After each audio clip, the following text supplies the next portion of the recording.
नमस्कार, मी उषा सावंत बोलते. माझ्या चाहत्यांनी काही मला प्रश्न केले होते की उषाताई तुम्ही परत काम करा पिक्चरमध्ये.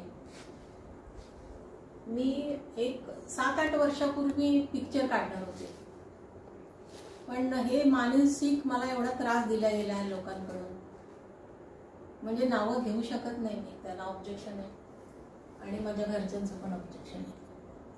खूप इच्छा होते नावं सांगायची, पण खूप उपद्व्यापी लोक आहेत. तर त्यावेळेस ते पिक्चर करणार होते, तर कास्ट पण मी ठरवली होती.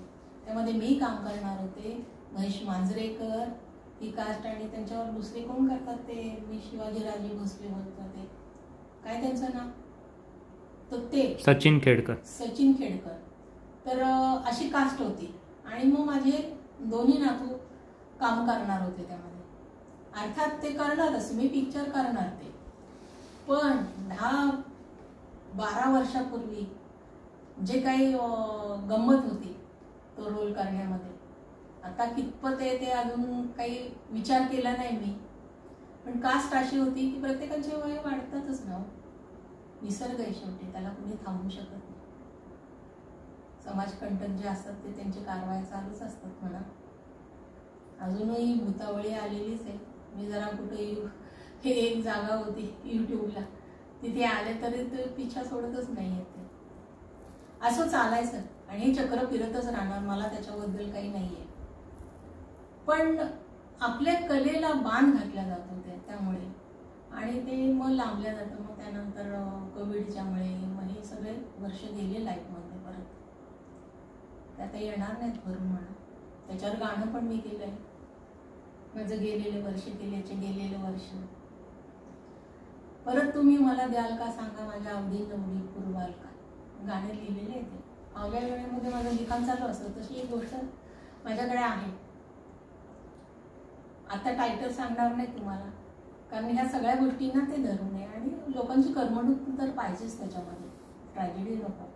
पण काही असा ओलावा आहे त्याच्यामध्ये की सांगून गेल्यासारखं आहे ते, काही न सांगता सांगून गेल्यासारखं आहे ते. ज्यावेळेस पिक्चर तयार होईल, रिलीज होईल, त्यावेळेस लोकांना पण कळेल. तर ते मी करणार आहे, परंतु शेवटी प्रत्येक गोष्टीला वेळ यावी लागते, आणि त्याप्रमाणे ते आपण पावलं टाकतो. नाटकं काय पैशाची नाटकं करता येत नाही, पण मी पिक्चर करणार होते. माझ्या नातवांकरता सुद्धा खूप छान रोल मी केला आहे, आणि ते करतात, अभिनय करतात वगैरे.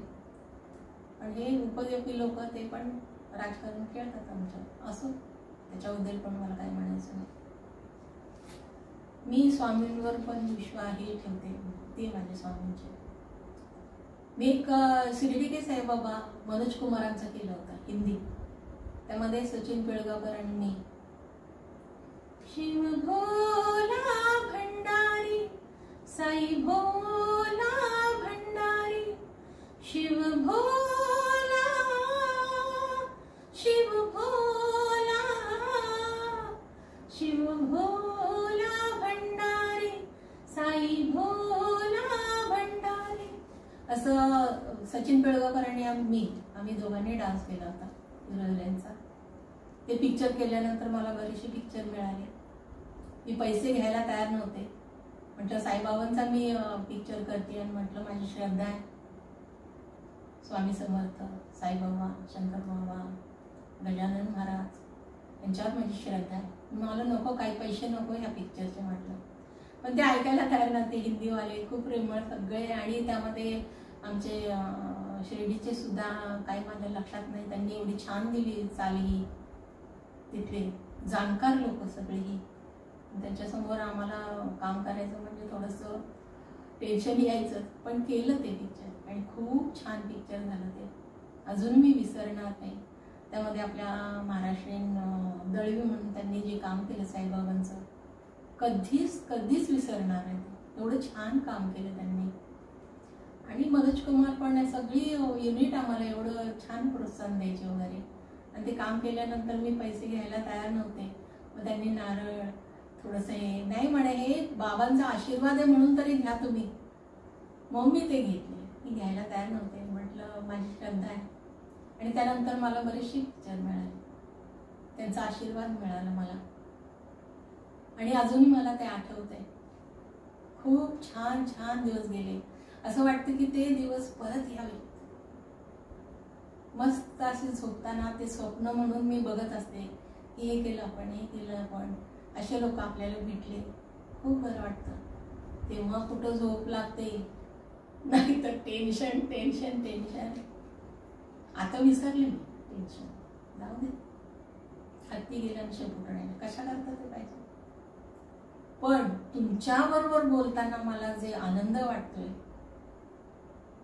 आणि जे बरं वाटतंय ना, ते कुठंच वाटणार नाही.